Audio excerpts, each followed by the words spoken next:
Peace and blessings, and welcome back to the Heritage Hip Hop Podcast.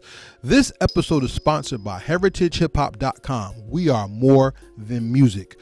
We introduce you to your future favorite artists today by showcasing great talent and giving you insight into not only who they are, but why they love the music that they do. So please subscribe to heritagehiphop.com on all social media and our website. We service the hip hop community by giving them the opportunity to tell their story. We're also sponsored by Transparent Credit Repair, the superheroes of the financial literacy and credit repair world. Changing your life only takes 15 seconds. By going to heritagehiphop.com and clicking on the link to Transparent Credit Repair, not only do you afford yourself to change your financial future, but you open yourself to the possibility of opening your wallet to take in more income instead of paying out more debt by repairing and fixing your credit. So go to heritagehiphop.com, click on the link for Transparent Credit Repair, and get 20% off of all services rendered by Transparent Credit Repair. Remember, it only takes 15 seconds to change your life. So go to heritagehiphop.com, click on Transparent Credit Repair, and change your life. On this episode of the Heritage Hip Hop Podcast, we go up to Buffalo, New York. That's right, y'all know about Griselda, but there's so many other artists from Buffalo that service the culture well. And one of them is Son of Tony. Now, when you think of that, you may think of Scarface. But this man is more than somebody trying to live up to a movie. He has a real compelling story and insight into what hip hop is and how we should celebrate it with truthful balance, not just wordplay. Check out this interview because this is a real good one. And with that being said, I will come back with the rest of my commentary after this interview is finished. Peace and blessings, and welcome back to the Heritage Hip Hop Podcast, where we introduce you to your future favorite artists today. And today, I have somebody who carries on hood tradition and represents where he's from at the same time. Please, introduce yourself to the people. Peace. What up, world? It's the one and only Son of Tony. All right. Now, before we get into the rest of the conversation that we're going to hash out, I want to say salute to you as you represent a movement that comes out of upstate New York. Tell them about that movement and how you represent it. I'm a part of this new generation that care about how it was started. The upstate New York region, we just nothing but fire. It's a world of talent here. West Side Gun, Benny the Butcher, Conway the Machine, The Claws, 38 Stash. I could go on and on. Yeah, you can. My introduction to Buffalo hip hop was Rise Hendrix. Right. And Benny was already out, and so was Conway. So we know about the Hall and Nash movement. You got to be an underground head to know about the Hall and Nash movement. Right. But Rise Hendrix was the first Buffalo artist I met. And he said, Buffalo is a world to itself that mirrors the world that everybody rejects. What does that mean to you? Whew. He not lying. This is a catalyst for everything that's wrong with a place to live. But it's so many things right about this place too.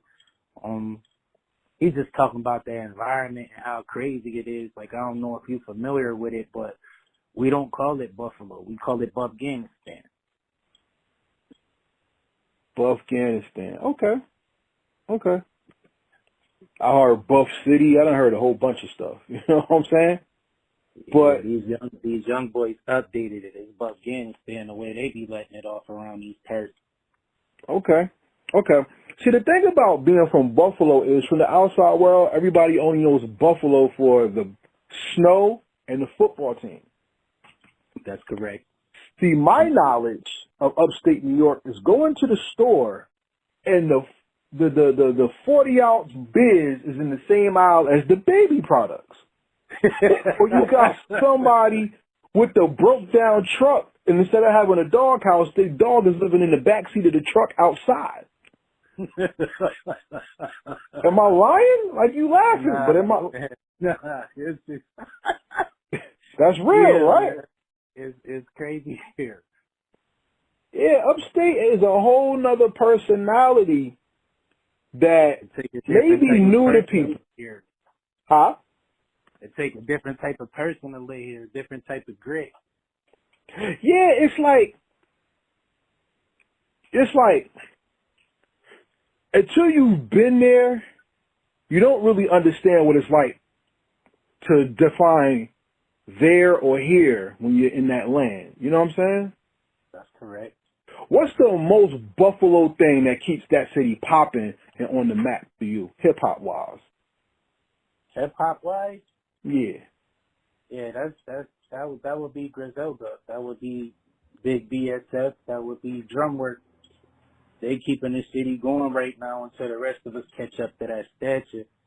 Because it's a bunch of people like me. You know what I'm saying? It ain't just me. I just happen to be one of the ones that's been more consistent as of late. But this region, this city as a whole, is nothing but music here. And the thing about our sound is, it's been in the capsule the whole length of hip hop because nobody stopped here. Nobody was checking for what was going on. So in that aspect, we call ourselves the Forgotten City.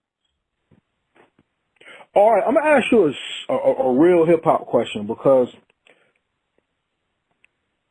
all right, let me put it to you this way: I'm from New Jersey, right? And Jersey is closer to the city than it is to where you're from. You're from to the city. Right. But we have always felt like because we weren't from the city, nobody gave us the respect we deserve. That's now, why we busting the world ass like that. Right. No, that's why we busting the city's ass like that. Mm-hmm. Because while the city is looking for its identity, they're finding their identity outside of their world into where we live. What do you think we preserve that they lost? When you speak of identity, I feel like the sound, Jadakiss kind of said it when, you got to learn how to switch your style up and go southpaw. I think the whole entire planet or the whole entire city of New York ran with that because the next thing you know, New York was integrated with Atlanta and Right. Chicago and, Right. Texas, as far as that's concerned. And, I don't mind the direction that it took. Some of it was okay. Some of it was good. Some of the mess-ups was, it was okay. But we preserve the sound of what hip-hop, what the loyalists, the purists with plural, though we preserve that sound for them. Mm-hmm. The sound that made us get up, and go to school and we playing 5, 6 tapes before we even make it to class because it's new music that came up. Mm-hmm. I respect that because identity is what hip hop is built off of. And when you lose your identity, who cares about who you are if you don't care about who you are? You know what I'm saying? I agree. And I think the unfortunate thing about being from Buffalo is that you fight the stigma of being what's quote unquote, and I'm saying this with air quotations, real New York versus New York City. And I think that's unfortunate. How do you feel about that?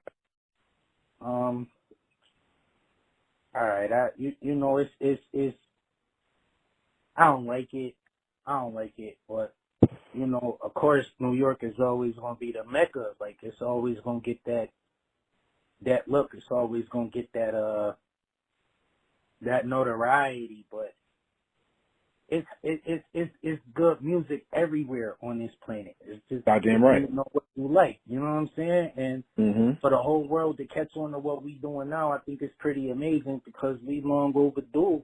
Like, you looking for that shit that was running the underground, we got that in abundance. Mm-hmm. I can't deny that, and I'm glad that you said what you said because I think Buffalo and upstate New York does have people that need to get their due. And it's a damn shame for us to lose. No, let me put it a different way. It's a damn shame for people outside of the city to claim and hold on to the city when the city don't claim upon itself, and there's good music to be appreciated from everywhere. You know what I'm saying? Yeah. Like, I'm very crystal clear and honest with you about your music. Your music is gritty, your music is raw, but your music has a message and it's heartfelt. You're not just rapping just to put words together. You're saying things that two types of people could understand. The person from the street who really knows the struggle, and the person who has pain, who's looking to exercise that pain out of their system. Am I right? That's correct. That's correct. I'm going to keep it real with you, man. I want to talk to you about your music, not because this is a music interview, but because your music has repercussions to the soul of a man. See, I think when we go to the regionality of hip-hop, it's totally screwed up. It's fucked up. Because the internet is so free, you could be from anywhere and release a song, but you don't get the identity of the region from it, and you keep your region fresh in your music. Why do you do that?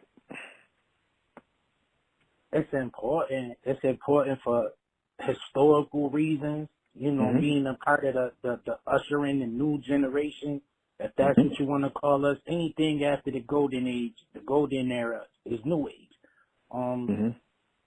It's important for us to stand out, and I can't speak for everybody else, but for myself personally, I'm into reality rap. You know? You could be lyrical, miracle, spiritual, all you want, man, but if you ain't got no reality-based bars, you're gonna lose a lot of the fan base, man, because we not in them times where you're supposed to be walking around with your head in the clouds. You understand what I'm saying? There's real life things going on, and you gotta have that as a part of your arsenal, man, in order for you to reach a higher fan base, man, because I hear it all the time that the listeners is dumb. No, the fuck they not. These listeners is not dumb, man. They hear what the fuck y'all saying. They just choose to rock with it because, you know, it make them dance, or, you know, they get elevated to it. When I mean elevated to it, you know, they smoke, they drink, whatever. And I just feel like I'm a part of the MCs that believe in the lyricism and believe in the truth aspect of it. I mean, everything doesn't have to be 100% truth, but if it's based in truth, you're not going to lose your listener, man, because they know what they get, and they come to understand that what you're saying is a part of your life. It's a part of your soul. It's not just something for you to digest and just throw away with. I don't make music for the moment. I have every expectation for that record to last with some time because of the strength that's in it. You understand what I'm saying? Most definitely. But see, here's the thing about you that you sleep on that people probably don't tell you enough. And I want to tell this to you. I wish I could look you in your face and tell you this. You are a very intelligent young man, and don't let anybody take your intelligence or how smart you are at a disadvantage. And I could tell by how you reflect on life in the music that you create. You have a song. I don't remember this name of it right now. Pardon me. But you had a song where you actually asked, when does the judge ever hug a cop after they've been convicted? That's the Botham Jean case. You know what I'm saying? And for somebody to rhyme, for somebody to pen a rap, you have to be, your mind has to not only be where you are, but it also has to reflect the world in which you live. See, reality is where the game goes wrong because the mainstream doesn't push reality. It only pushes fantasy rap, and reality keeps us grounded. What would happen to the game if we lost reality rap, in your opinion? That would be a whole bunch of nonsense. Same amount of nonsense that's going on right now, but just elevated. I couldn't see the game. I couldn't see the game without no reality in it because it's all WWE at that point. And all you people that's listening that happen to love wrestling and shit, don't be tagging me and jumping all down my back because I said that. We know that all of that shit is not real. So you just stop that shit. Same rules apply to hip-hop. You know what I'm saying? We know it can't be all real all the time, but I love the drip with that shit that you could feel in your soul. Like, you got to press rewind to capture the whole feeling. That was my favorite part about coming up listening to music. I let my tape rock to my tape pop. Okay.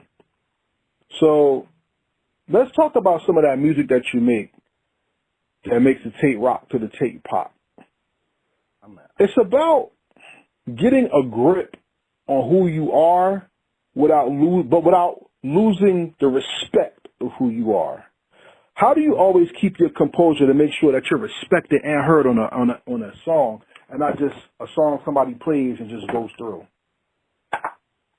I'm a no-nonsense kind of guy. Yeah, I laugh and joke like everybody else. I got a funny bone too, but you know, when you trying to succeed in life, when you trying to whoop all the obstacles that been whooping you, even when you don't move on with your life and your past continues to come back and try to interfere with that. That's that part that keep me humble, that keep me grounded. It keeps me in reality, man. I know the difference between fiction and nonfiction. You know, I'm an avid reader, and even with the Stephen Kings and the Dean Koontz and the Guy Johnsons and the you know, Malachi Walgers and things like that. It was always reality based with some fantasy. Every great writer story starts with something that's real, something that's tangible. And then there's other elements added to it to you know, cause excitement or suspense or, you know, intrigue. So I try to, when I convey these verses, I try to convey it not just with the emotion, but with the ideology that I'm taking somebody on a journey and I'm writing with the worldly view, not just the little corner blocks that I lived in. If you've seen a little bit, you can talk about a little bit more. So maybe that's the thing that, you know, complements my arsenal of how I conduct things, because I've seen a lot. I've been a lot of places, so I have the extensive memory to pull from. I don't have to pen after somebody else and, you know, try to feel their vibe. I don't have to do that. It exists within me because I done seen enough to talk about for the rest of my career. Okay, I respect that. Because, you know, what I think a lot of people don't do, we live in the age of emo, rap, and not thought-provoking hip-hop. Because, see, rap is what you do, hip-hop is who you are, what you live, and what the essence of God gave you. So I don't get mad at people for expressing their feelings. I get mad when people express their feelings for no reason. Or not even, let me say not no reason, without a sense of closure. How does your music give you closure or give the listener closure to the story that you began when you first start your rhyme? That depends. It depends on the intent with how I write it. Sometimes I'll back off, you know, in the second verse. I say a lot of what I need in the first verse just to reel you in and to give you the picture, and I'll let all the little layers just fall on top of them to the end. Now, if I'm trying to make a stronger point, then that's when I devise the more visual aspects of it. It all depends on which part of that beat I'm trying to emphasize the most and which particular thought it comes from, what strand of thought it comes from. They're all an extension of something else, something that started first. But the whole goal is, regardless of what I'm saying, is to change your emotions. One of my biggest guidance sticks is, if I can make you speed up in your car while you're listening to me, I got your ass. Any artist that, I mean, when I was growing up, it was artists that I would specifically get in the car for to listen to. Won't even listen to them in the house because I know how I feel. So I still got that same feeling just towards myself. Like I want you in that car, and I want you vibing to it while wherever you're going, and you know, wherever your journey take you, man. I hope you get some type of food, man. It's different types of food out here. It's mental food, it's physical food, it's spiritual food. I'm trying to give you a plate of the whole thing. Okay. Yeah, the car is the first real studio. Mm-hmm. The car and the bathroom for most men. Because in the bathroom, you could chill or sit down on your damn bowl, or you had the water hit you and you good, and you in your thoughts, so you get to relax finally. In the car, because that's your mode, that's your first piece of freedom, where you can go wherever you want, listen to whoever you want, and just appear whenever you want. You know what I'm saying? Right. But there's also more to it. Because I think a real person who really gets into the game understands that the song has to be bigger than themselves. Tell me about the song. Let me get my notes. Tell me about the song "Wet Weight" and where you were going with that. Oh shit. All right. We'll be 100% honest. I grew up in an era where money was a little bit different, so you had to go outside yourself and get it. We didn't really have parents to depend on, and relatives and stuff like that. So we had to become a part of that little phase, the little hustling phase. I call it a phase because once you get a little older, you know a little more, so you grow out of the shit. But wet weight is exactly what it is. Motherfuckers selling you the weight wet, so you ain't getting your whole percentage. And I don't know about nowhere else, but dudes in my city perfected that to an art. It is an art form here. So it's really like, just talking shit about the plugs and the games they play. Mhm. The crack era and the drug era is really something that you touch on. And even on your new project, you talk about how the old drugs are legal now and people are even changing the hustle, but the hustle still is the same. Ain't that a trip? Talk I about it. remember it was just like let's take a little trip down memory lane for those that are visually enhanced. It was just regular reefer out here. And then all of a sudden, all of the weed is designer now. Like they probably got a strand called William Matar or some shit by now. Like, come on, I know you seen the bags with Obama on it. Mm-hmm. So it's like the drug culture that we grew up into. That shit is on 10 now. It's 10 times worse than it was when we found our way trying to struggle through it, trying to find our way through all the pitfalls and things like that. So the reason I highlight the drug culture is because that's a lot of how my life changed, being around people under the influence, helping people be under the influence. You know what I'm saying? With the idea that, not that I'm going to be like the people on TV, but just the fact that I'm going to be able to change my life and the people around me. When you're so young, we nearsighted, we can't see the bigger picture. We just be thinking about the moment. So, if anything, music is supposed to make you reflect. You know what I'm saying? It's supposed to make you see the ugly side of it. So I dress it up with some mean punch bars, but I think it's the honesty and the way that I'm seeing it that, we the kids that used to stay under the street lamps all night. There were no cameras on the corners. Mm-hmm. We were out there all night. You couldn't, the police chasing us off the block. We hop a fence and come right back. It's not like that no more. It's not. But there's always a beginning to the story. And then and when I listen to the song Pogo, you really, really go into your family and you go into your personal side. Why was that important for you? Was that therapy for you, or is that something that you think that music needs because you want to connect with your artists? With your fan base?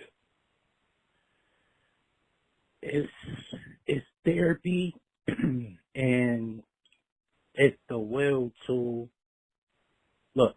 The thing that makes us the most dynamic creatures on the planet is the fact that we have idea or the will to bring something into fruition from just a mere thought. That's what makes us the most dynamic species that exists on this planet. So to spark a thought and for it to manifest into something more, like a fastening of a heartbeat or a little bit of sweat on your brow from being worked up. If I could do that with the simple vocabulary that God gave me, then I know I'm still a child of light and I'm working for Him. It's therapy. This whole journey that I've been on, and I don't really talk about this, but I have a song called "Letter to My Molester," and that was the song that created the whole catalog that I had. I couldn't even be the artist that I am right now if I didn't get that song off my chest. Before that one song, I could never write a whole song. Yeah, I could write uneven bars and all of that, but I never focused on writing, rap content. That's the song that started it all. So Pogo was like an extension of that. That's a part of the Son and His Father tapes. The Son and His Father tapes is my journey.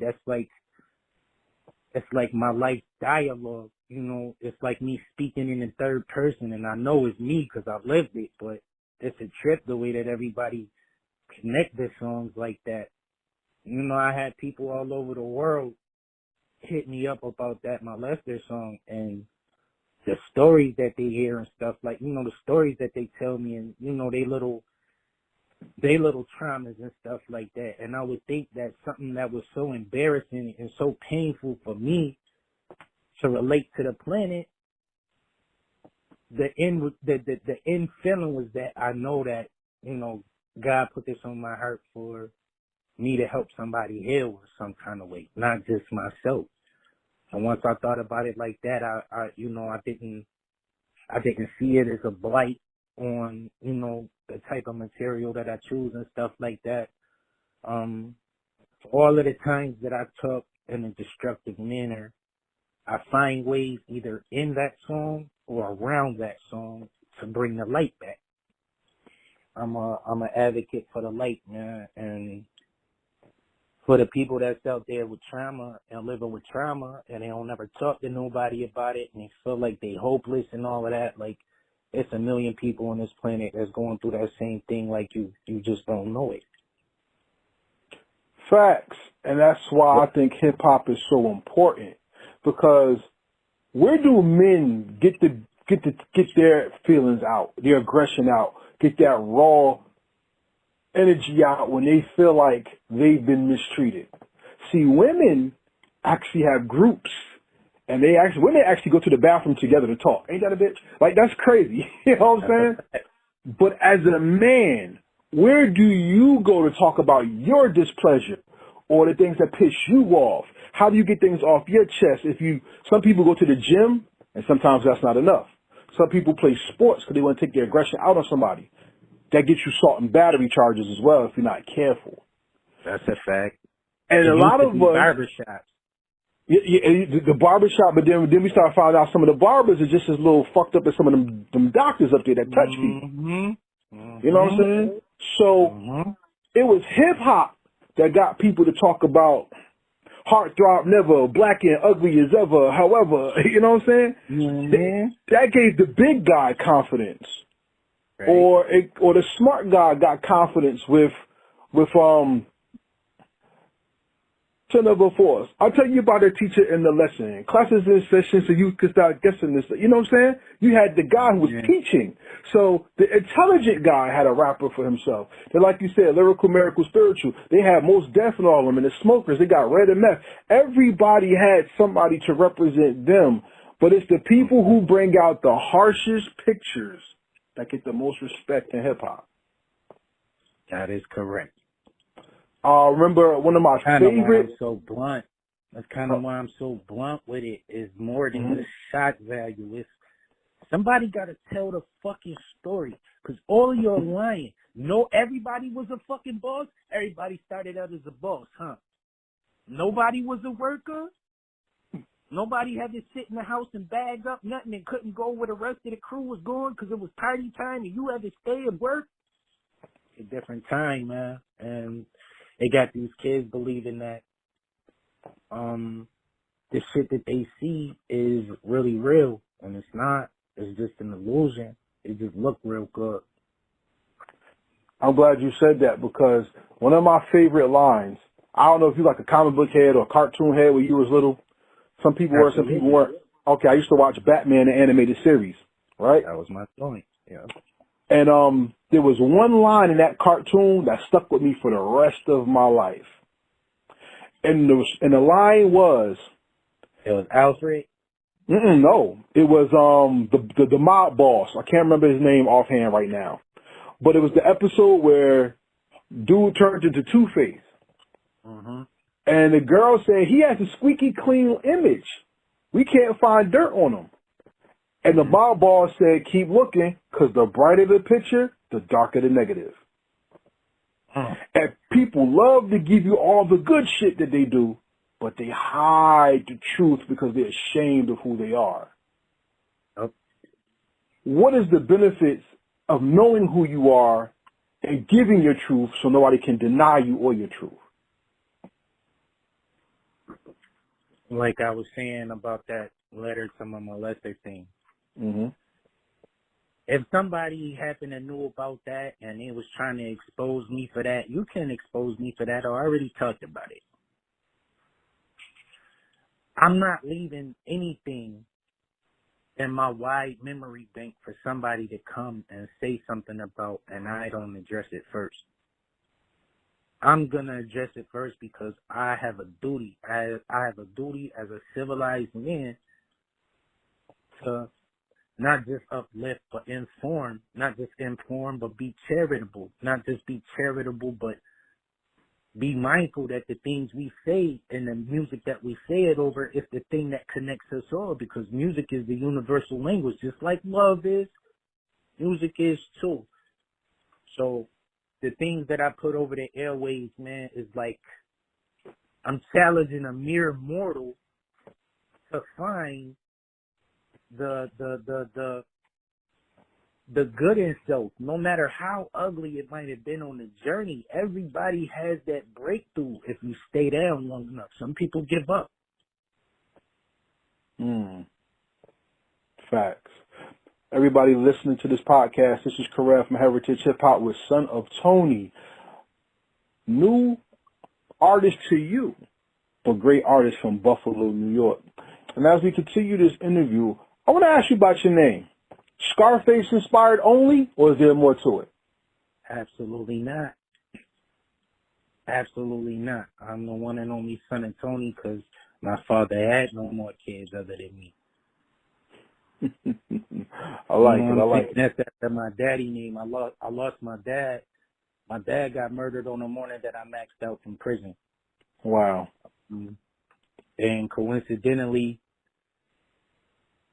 trying to fly his body back, he got killed in Tampa. So trying to fly his body back, I wound up getting ratted on and told, I was getting money to fly his body back, and somebody wound up telling on me, and I wound up having to go do another state bid. Wow. And I ain't even have to go do the next state bid until the anniversary of his death. So, wow. When I came home the last time, things was okay, for a year and some change, and then I had got robbed. I was in a, we don't call them traps where we come from. We call them gates. Right. So I was in a gate a little bit too long, and somebody let some dudes up in there, and I wound up getting robbed and shot. And I couldn't figure out what I wanted to do with my life because it was just too close. I was out of here. So music is how I figured, I tried what's in me instead of trying everything that's out on the earth, and that's what brought me to this point. So, the street life is just an extension of the guy that know what he's talking about.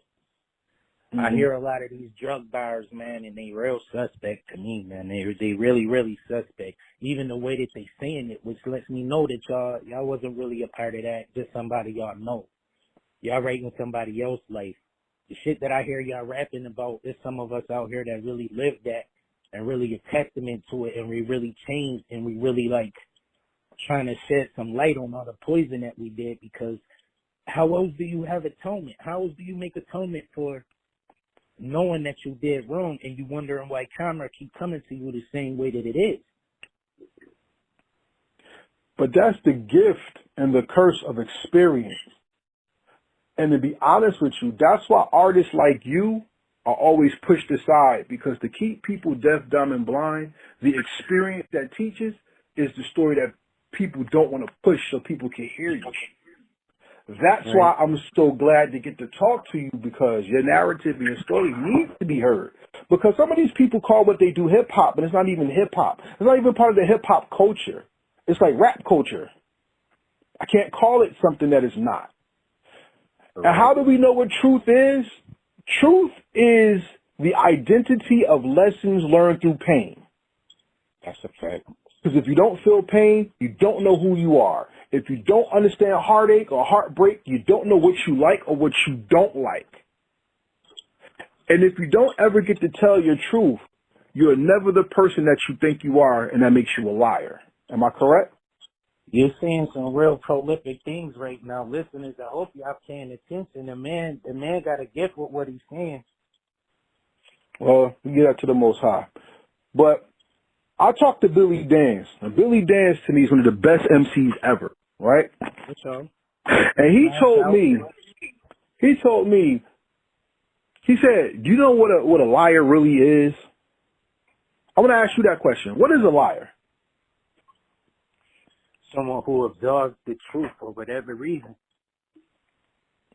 Billy Danzy said the most dangerous thing about a liar is a person who's truly unhappy with who they really are.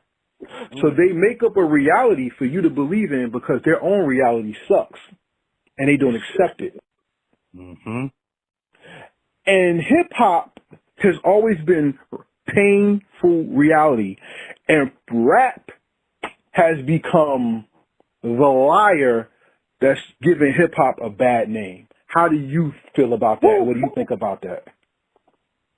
Brother, the way you just worded that is, it's actual fact.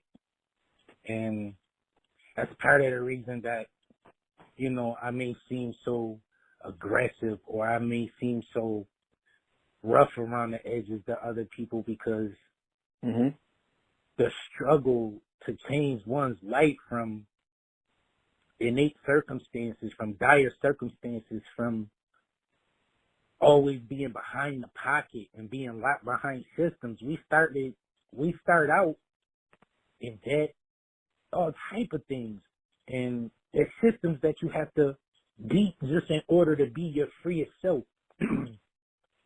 So in the course of me trying to find my freedom, I found myself. And once I found myself, I was able to get pieces of myself and not feel like I'm giving all of me away.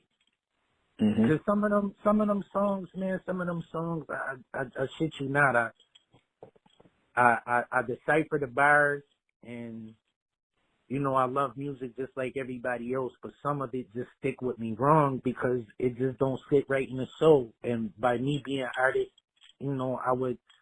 I would think of what I would do different, or what I would have said different, or what's left out. And I try to incorporate that in everything that I do so that the listeners that's listening to me don't feel like that. All of the lies that we see in hip-hop right now, it's not even the artists themselves. It's the labels that's putting shit in place. It's the social media managers. It's the art of drama that sells. Right.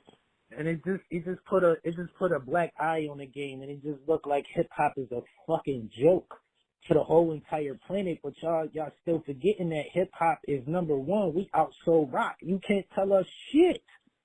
Right.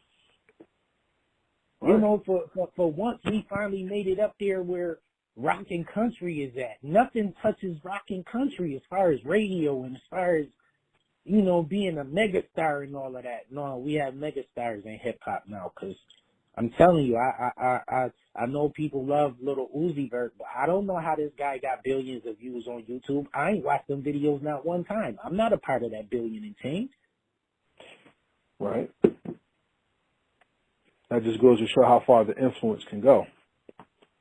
And And with you finding your influence, let's go to sunrise and sunset for a minute. Are you the villain or are you the hero? You live long enough, you either gonna become a hero or a villain. I'm the hero now. I was the villain before. I'm the hero in this story. You know why? Because for everything that I've given and didn't give back, that's the shit I'm giving right now to this very day. And not asking for nothing back. Not expecting nothing back. We spend a lot of money on this music. We're not guaranteed to make that back when we're trying to do our thing. Right. We just do it in the hopes that that the money do catch up or whatever. So I don't know exactly how else to word that right now. That's the best way that I could describe it. Like, Okay. I'll leave it right there because I think you said a mouthful right there when it comes to truth. And truth is what people seem to be missing in hip-hop today. And I want to give everybody the truth. The truth is that Son of Tony has a new project out now called Sun on a Sunday. Tell me about that title and tell me about the cover art, because that actually is very reminiscent of a horror film. And I want to know, did you want to go for the realism of horror, or was that something that you were just using? that the cover for Sun on a Sunday is kind of like a homage or homage. Mm-hmm. It is a testament to the old blending in with the new, hence the static at the bottom of the picture. Mm-hmm. Remember the old analog ways of doing things, the static inside of everything. Mm-hmm. So it's like an updated picture filtered with the static. And that's how I felt like most of my life was, like I was in some type of filter. And once the filter was removed off, I was in living color again. Interesting. Sun on a Sunday, it has that title because that particular set of music, writers, we write in spurts. So for those 13 days that it took to make that album, the majority of those records came to me on a Sunday. Sundays is the days that I usually use for reflection, or, I'm cleaning the car, or I'm cleaning my lab, I'm cleaning the crib, I'm probably making dinner, going towards the evening. Sundays is the day that I always wound down. When I was younger, my grandmother used to make me iron clothes for the whole week on a Sunday. Mm-hmm. So all of the chores had to be done on Saturday, but Sunday was for ironing all your clothes for the week. Mm-hmm. So I always had that thing about Sundays. Sundays is when I play R&B every day. I'm an R&B thug. I love it. I'll never let it go. The 90s music is the craziest music to me. Mm-hmm. But that's where that came from, the resetting on a Sunday. And then, Sunday is technically the beginning of the week. You know what I'm saying? So I would always plan out what I had going on, for the week going off of that Sunday. So Sundays have always been important to me. You know what I'm saying? They've always held some type of meaning, besides, having a relationship with God, or, just connecting with God in some type of way. So that's where the title Sun on a Sunday came from. It really has nothing to do with religion or being holy. It's my particular massacre on a Sunday. It was originally planned to come out on a Sunday, but I just didn't see a way to pull that off and get the same amount of views that I would if I dropped on a New Music Friday like the rest of the planet. So I didn't want to stray away from that. Sometimes trying to be different actually hurts you more than it helps. Yeah, it's all about marketing and promotion and how you put those things out. But through hearing your projects and coming to this project, you grew as an artist because your perspective got bigger. And I could tell by the artists that you work with. What was it like to work with Ren Thomas, Sky Zoo, and Mikey Fax for your project, Mickey Fax? And Tish Hyman? Oh, no. I'm saving that for later. I want to talk about them first because that's a whole different record. So everything with me is by design. Mm-hmm. Sky Zoo is a gatekeeper. Period. Mm-hmm. You don't really love hip hop if you don't love Sky Zoo. Facts. Mickey Facts is hip hop. Underground hip hop. You gotta love facts, man, not just for the style and the bars, but the intellect. I'm an intellectual first. Ren Thomas is an intellectual guy too, and he gritty like me. He's raw. So these particular features, the whole experience of just working with them. I just shot a video with Sky Zoo coincidentally, like maybe 3-4 weekends ago. Okay. And, we caught him here in the town when he was coming here for West Side Gun opening for the Buffalo Kids store in the Galleria. Nice. And just a real moment for me because I only like, I love the music, and yeah, it's a way out of, living a life that I didn't feel I was necessarily deserving of, but I feel like I'm here to preserve the culture in my ways. There are always people that come along.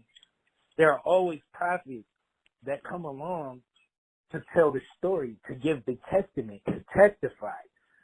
So in order for me to testify the right way, I had to get a couple guests, man, that I know would make people listen, and I know would add to the soul weight of what I was trying to produce. It didn't really matter that it was just a feature. It was the features that mattered that I cared about. So once we sent the music to them guys, and them guys was all in for it, like I couldn't have been a happier candidate, man, because just that selection of features, man, that's a one-on-one. You're not going to find all of them artists on not one other tape like that. That's interesting. I like how you put that together, because the way the album's put together is very 90s. This is a very 90s hip-hop traditional album. Mm-hmm. You know what I'm saying?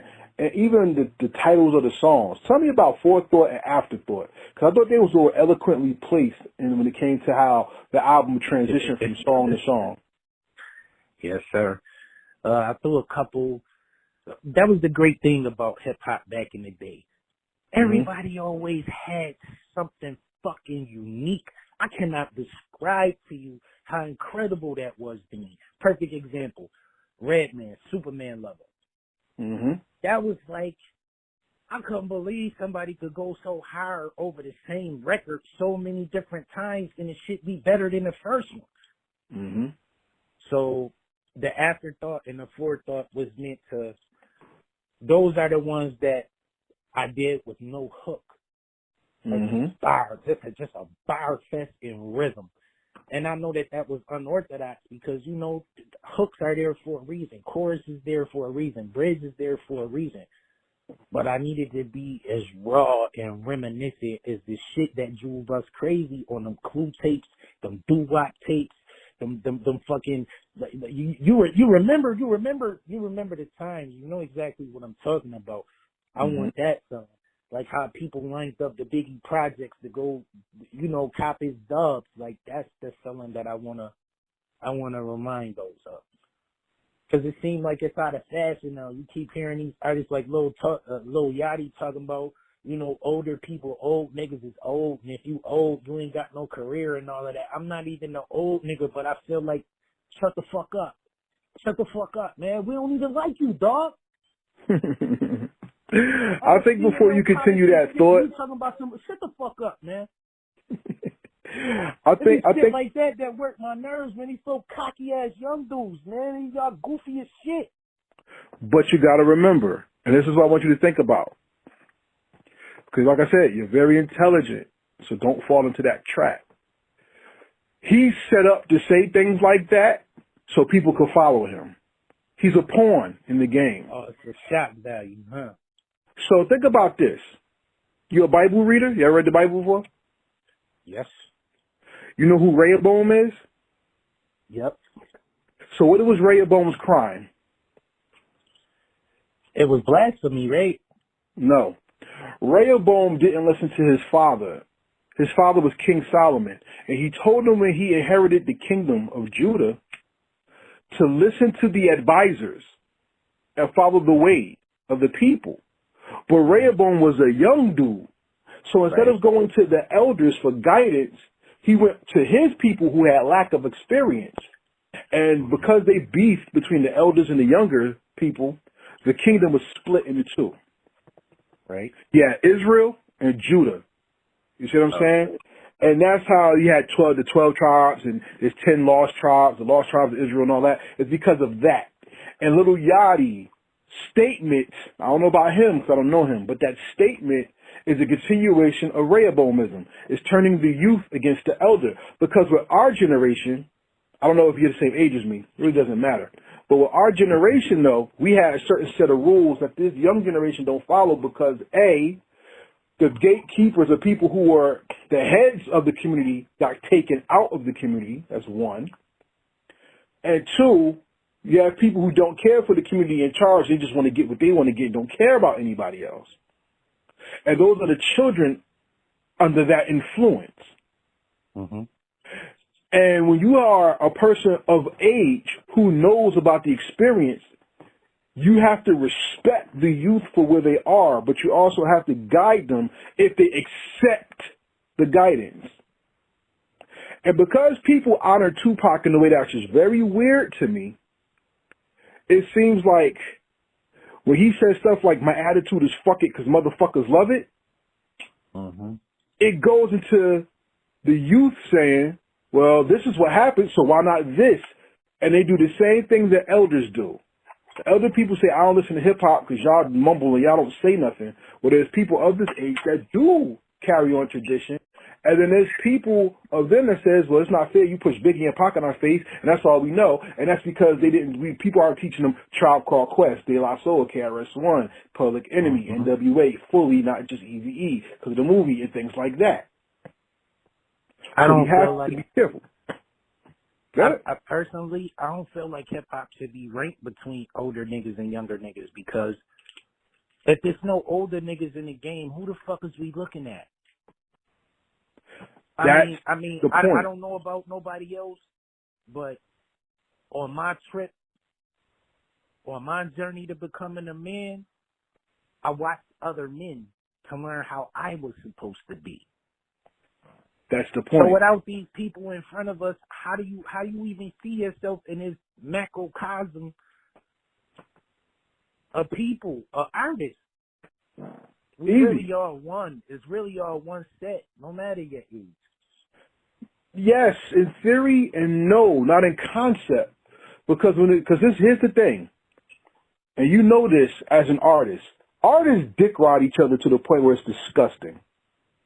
Yeah. And people want to be the man so bad that they turn their ears off to correction.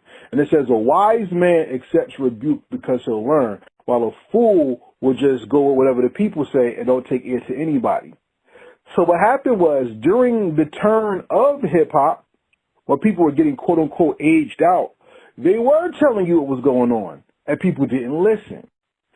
You know, and then what started to rule? What became everybody's man? Money. So when money became more important than the foundation, that's where we got problems. And you kind of touch on that in one of your songs, and that's my favorite song on the project, which is Wet Stones. Salute to Tish Hyman. See, I wanted to separate that song because I think that's the statement song of the project. Tell me about Wet Stones and how that is your trademark on that song. Wet Stones is cancer is as rampant as AIDS, man. It's overlapped AIDS. We don't even hear people talk about AIDS nowhere the way that they talk about all of these cancers, these forms of cancers. And I just felt like it wasn't enough music out there that was devoting that energy to it, that was bringing some light to it. But for personal reasons, like my baby brother, my mother got cancer. My mother got invasive, and my brother has colon cancer. And coincidentally, he just had surgery. And I had a sister that passed away from lupus, so it had became an ugly part of my life. And I know it's a lot of people that's going through that. I have a lot of friends, their parents died from cancer, so I needed somebody to put the love in it the same way that I did. Mm-hmm. I needed that love to equal, and I needed that voice. I needed that voice that was not just believable, but that could capture the true emotion of what I was trying to convey. And Tish Hyman, I couldn't have found a better person for that record, I don't believe. I think that record kindly answers what we talked about. When we talk about who is supposed to set the trend for you, that song sets the trend because so many people can relate. Now people will find inspiration where inspiration has been lost. Mm-hmm. And that's why I think that song is the statement of the project, because more so ever now than recently, if it wasn't for Black Lives Matter moment and George Floyd, rest in peace, Sandra Bland, rest in peace, even at the new movie with Fred Hampton, people are now becoming so socially business conscious, entrepreneur conscious, political conscious, that now they're starting to see what matters. And by us losing so many people, we're reflecting through COVID and vaccinations. We're looking at who we have, what we have, or what we could possibly lose if we give it away. So since Nina Simone said, a great artist's responsibility, and any artist's responsibility, is to write music that reflects the times in which we're living in. If you don't tell the truth, what are you reflecting, and who are you giving your art to touch their hearts and to touch their souls? Right. So let's finish this off on Ironheart and tell me why that was the perfect song to end the project with. It's that feeling, that reminiscent feeling of when hip hop was at its greatest, when you understand when the artist has fully embraced what he's become and what he is, and know that he's a danger with that pen, to hold that pen with the honor and the style, and to be able to, like, that was the thing about hip hop. You could say whatever the fuck you wanted to say. Mm-hmm. And people would listen because of how you said it and the way you said it. It's not always what you say, but how you say it. So I figured Ironheart it remind you of the mixtape era, the album era, where you just knew you was getting that raw sound that you couldn't find anywhere else. I feel like my tape is a 101. Like, they don't make a lot of music like that. All artists make music that's similar at times, but Sun on a Sunday is a rarity. It's an oddity. Mm-hmm. So with that being said, everybody, this is Karel from Heritage Hip Hop with the Son of Tony, and we're telling you, check out the Sun on a Sunday album, because there is something on there that will talk to you, because reality always talks to you, and you got to open up your mind, your heart, your spirit, and your soul to receive the spiritual blessings that it gives. So give everybody your social media, and let's tell them where they can find your music. Son and Tony Worldwide on IG, Son and Tony on YouTube, Son and Tony on Twitter, sonandtony.com is the website. You can also find me on aimfirstentertainment.com, the website. Everything is Son and Tony. Can't miss me. All right. So y'all make sure y'all get that music and check him out. Stream the album to see if you like it, but purchase the album if you like it to love it. Because at the end of the day, if you don't spend money on the artist, you're not giving that artist respect, and you're not giving yourself the gift of music. Because if the internet ever shuts down and you're only streaming or renting your music until you buy it, you're not really owning and having your music. You agree? Own the music, purchase vinyl, support your local artist. All right. And with that being said, I would like to go into the second part of our interview, which is called the rapid fire questions. You want to play this game with me? Let's go. All right, so the rapid fire questions are not yes/no questions. These are questions that talk to you as a person and your depth of knowledge of the genre of music which you created. So my first question is, if you had to define yourself, in one song or one album from another artist, what would that song or album be? Illmatic. Wow, that's the statement. It's in the Library of Congress now. It's a national jewel from now on. Long overdue. Yeah, yeah. Nas is finally getting his respect. It's kind of interesting. I wonder what happened. Question number 2. If you had to define music in 5 albums, what would they be? Illmatic. Mm-hmm. Ready to Die. Mm-hmm.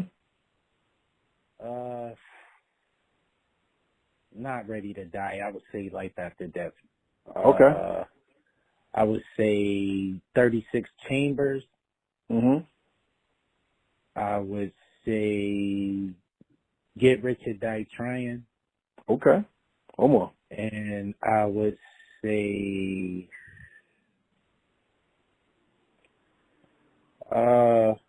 I would probably have to get at the Death Certificate, man, because Death Certificate was it was crazy for hip hop. Like West Coast wasn't really giving any props like that, but if it wasn't for Cube and Ice-T and you know what I'm saying, like that whole that's the gangster rap. Like we grew up off of that too, so that's when we were seeing it all gritty and shit like that. I remember I had seen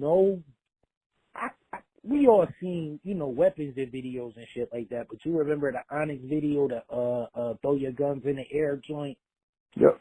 About 100 guns in that video. That was the first video when I was like, yo, life is crazy that they could show this and not get in trouble. And I remember when they took it off of the box because of all of the controversy for it. But yeah, that was those interesting. 5 albums are integral to somebody knowing about what the art of hip hop is. I left out a lot of people like Tribe Called Quest and Busta and KRS-One and Big Daddy Kane. I left out those, but for those that are a little bit younger, those are albums that they're still young enough to be familiar with and understand where I'm coming from. Those are the albums that they was like the soundtrack to my life without me even having to say anything. All right, I got you. I respect that. My next question is this. If you had the opportunity to make your dream song, who would you do the song with if you had a feature? And who would do the beat, dead or alive, no restrictions? I love to work with John Legend. Mm-hmm. And I don't know. I need a Dre beat before he retire. I do. Mm-hmm. I do. I came into hip hop a little late. The greats is on their way out the door. I still got big dreams of working with Hove and working with Nas. But them 3, John Legend, Nas, and Hove, those are like the 3 that, I want to work with no matter who I work with. Those are always going to be my A-listers for me. Okay. I respect that. That's what's up. My next question, I have 3 more questions for you. And this question is geared towards lyricism. Who was the artist that made you sit down and realize that your pen wasn't where it needed to be and helped raise you to become a better MC? Nas. That's a high standard that you keep for yourself, huh? New York State of Mind and halftime and like the fact that niggas was so young and was so raw like that. Mm-hmm. Like I knew I always had the gift. They always knew me in the hood. They knew me from being locked up with DMX, all type of shit. But it was Nas that let me know my pen game was weak. If I couldn't entertain in that way, I just was not an entertainer, man. Okay. Second to last question. Do you believe Buffalo hip hop is the best hip hop on the planet? No. What do you think has the best hip hop?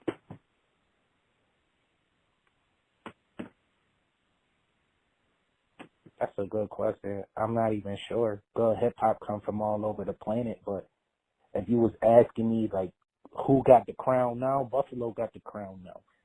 Okay. And I say we got the crown because we are the new architects of what it means to be raw and not give a fuck, not care about radio and still make an impact. Like the biggest stars that we know, they're only bigger stars because of the radio. Radio helps take you to that next level. Mm-hmm. We got millionaires in this whole game of hip hop from not having no kind of radio runs. I find that shit amazing. Mm-hmm. That's how much time is split. So, yeah, that's my answer right there. I respect that. It's still New York. It's still New York state of mind between Buffalo and New York and Rochester. Like we got this shit. We got this shit, and y'all gotta respect us because don't nobody sound like us, and we don't sound like nobody else either. I respect that, because even in upstate New York, there's a mayor that's also a hip hop artist who puts out music on the regular, who's also the mayor of his city. You see what I'm saying? So hip hop is around the world and dope in all places. Who are you speaking of? His name is Andre Rainey. And his MC name is Noodle. He's on CIMG record label. And he's a political office right now and still puts out albums. Great music as well. And I asked you that question because when I ask people who has the best hip hop, they always say their area, and I say, okay, that's great. But I always give the crown to Brooklyn. Brooklyn to me is hip hop. And the reason why is because of the Crooklyn Dodgers songs. Crooklyn Dodgers was MCs who came together to represent their borough with no egos and made hits. Where you got people in other areas who may come together, but they don't come together under the flag of the hood or their borough or town. They come together just to make money. That's why New York is left behind from the rest of the planet, and they got to go to the rest of the planet to get a hit. I'm telling you. Yeah, because how you feel that because they don't represent themselves? Yeah, it's like New York lost its identity. You know, once the South came on a rise, and once I saw Outkast go to the levels that they went to, especially when they dropped the Speaker Box album, that double joint, like I knew the South was like they was gonna be forever crown holders, man, because it's some people from the like Scarface and shit like that. It's niggas from the South that really spit, like they really artists. So you know, at some point, you know, we lost our identity up here, and that's what Buffalo is for. Like we bring that identity with us. We bring that sound, that sound that was preserved in the time capsule for now. God saved us till now, I believe. Okay. So with that identity that you're talking about and Buffalo now being the rawness, if you had to make a Crooklyn Dodgers of Buffalo, who would your three MCs be and who would do the beat? Westside, Benny, Conway. The beat would have to be like Apollo Brown or Alchemist or a Ninth Wonder type or Pete Rock or Premier type. So there's nobody else in Buffalo but those who are already out that you think will make a hot song and represent Buffalo? There's a bunch of people, but well, tell me them, because we already know them. Them the only people I'm willing to name right now. Ain't nobody else talking about Sony Of Tony. I'm not talking about them. Okay, well, I respect that. I respect that a lot. So with that being said, we've come to the last question of the interview. How did you like your interview tonight? And I loved it. I felt like this, you know, this was a learning experience, man, because, you know, each one of these interviews, they are blessing and they are part of the journey. And I'm all big about historical things and putting things in a perspective of where you're going, and you know the way you worded your questions, and you know how you were so prepared and things of that nature. That's what that's what did it for me. It was appreciative, man, because I get a chance to. So that I ain't no fucking dummy. There's so many dummies out here with the limelight right now. It don't make no sense. I feel like, you know, people of my caliber, we get looked over because we not as dancey or we're not as gimmicky as the rest of them, man. We like, you know, we overshadowed by the silly and the things that get the most attention. I'm not a TikTok guy. You're not gonna find me on TikTok trying to dance my way into your heart, man. Let me dance my way into your mind, your soul in a different way, and then you have respect for me at the end of the day because, you know, my intentions are good. You know what I'm saying? You don't always know a person's intentions. Like, the God give us these airways, man, and it's important that we be mindful of the things that we put over them. And, you know, this is just another opportunity, you know, to show that his children are all around, man, and we all trying to show a way. We're all testaments to his glory, his mercy. Facts. So I thank you once again for the interview. We have an open door policy. You don't need to be top billboards, top 100 to be on. If you have a project that you want to push or even a song, we always welcome you back. We always open up the conversation and the interview for people who have perspective and interest in hip hop, who also wants to see it grow, not only just push their project. So you're welcome to come back whenever you feel. Back right? May with a new project. No foot off the gas. All right, well, that's what it is. So my final question for this interview is this. When they do the Buffalo Hip Hop Hall of Fame, all right, and they sort it to the Son of Tony exhibit, and a person says, who's that? And they push that red button, and your hologram and your bio comes out, and you are listened to generations to come. My question is, how did you influence the world? What is your legacy that you left behind that made the world better because you did hip-hop music? I'm a catalyst for nothing becoming something. I'm the perfect catalyst for that. I'm here to inspire. I've been inspired so many times by so many things, and that helped mold me into something better. I just want to be known as somebody that saw that the odds were against them and did something to live to its truest potential. And maybe that's just enough. Everybody got a superpower. This is my superpower. It's the gift to reach the masses. So with that being said, everybody, make sure you take your hip-hop series and always tell the truth, because you can reach the masses not only with a good beat, but a profound message that inspires the people to come for generations and generations to come.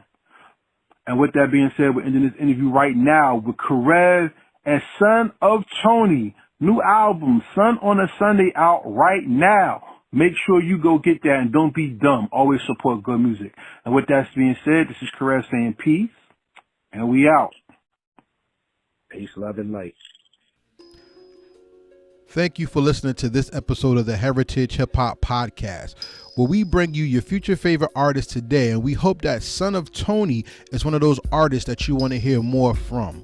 Check out his new project, Sun on a Sunday, out right now on all streaming media. But if you like what you hear, be sure to purchase the project and sow into the pockets, because the more money you give these artists, the more quality music that you will receive from them as well. Remember, if you don't buy your music, you don't own your music. So make sure you do what it takes to own your music and show the pride of being a fan of somebody by supporting them on their way up, not only when they are up. You see what I'm saying?